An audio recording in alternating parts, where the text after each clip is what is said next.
Inilah pengakuan Suyono, pelaku mutilasi di Sukoharjo, Jawa Tengah. Ia membunuh korban yang bernama Rohmadi, lalu memotong tubuhnya menjadi beberapa bagian. Suyono mengatakan gemetar saat melakukan mutilasi. Sementara pisau untuk memotong, dipinjamnya dari tetangganya yang seorang pedagang sate kambing. Suyono alias Yono, 50 tahun, sang pelaku merupakan warga Laweyan, Solo. Sementara korban Rohmadi, 50 tahun, alias Madun, tercatat sebagai warga Keprabon, Banjarsari, Solo.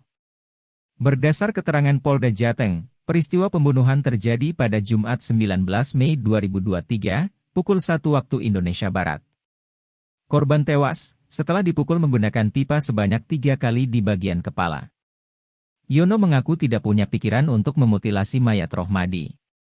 Yono sempat mendiamkan jasad korban selama 1 jam sebelum memutuskan untuk memutilasi. Akhirnya pelaku meminjam pisau berukuran 30 cm dari tetangganya. Yono mengaku takut saat memotong jasad korban. Perasaan saya takut dan gemetar, saya takut waktu itu, karena tidak pernah melakukan kayak gini, ungkapnya. Sebenarnya tidak berani, tidak berniat memotong, karena saya tidak bisa membawa mayat itu. Kantongnya kan lebarnya cuma 1 meter, aku Yono. Yono mengaku menyesali perbuatannya. Saya kapok dan menyesal seumur hidup. Saya minta maaf dengan keluarga korban yang saya bunuh. Saya menyesal, saya minta maaf, ujarnya.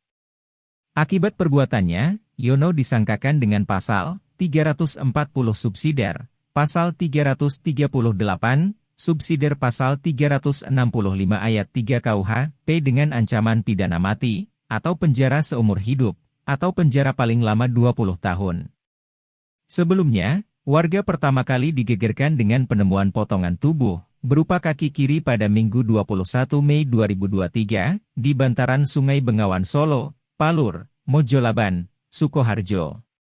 Lalu beberapa potongan tubuh lain ditemukan di beberapa lokasi seperti penemuan badan di Sungai Jenes, Sukoharjo, penemuan kepala di bantaran Sungai Mojo, Solo, hingga penemuan tangan kanan di aliran Sungai Jenes, Kecamatan Serengan, Solo pada Senin, 22 Mei 2023. Karena saya sebenarnya cuma ingin membunuh tok, tidak akan melakukan memotong, karena saya tidak bisa membawa mayat itu, kantongnya itu kan cuma 1 meter, lebarnya warna hitam, juga kemungkinan kantong 1 meter saya bisa membawa mayat itu.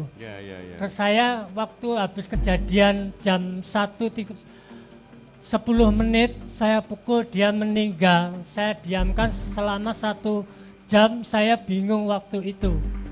Saya gelisah, maksudnya jalan ke sana ke sini di dalam rumah itu.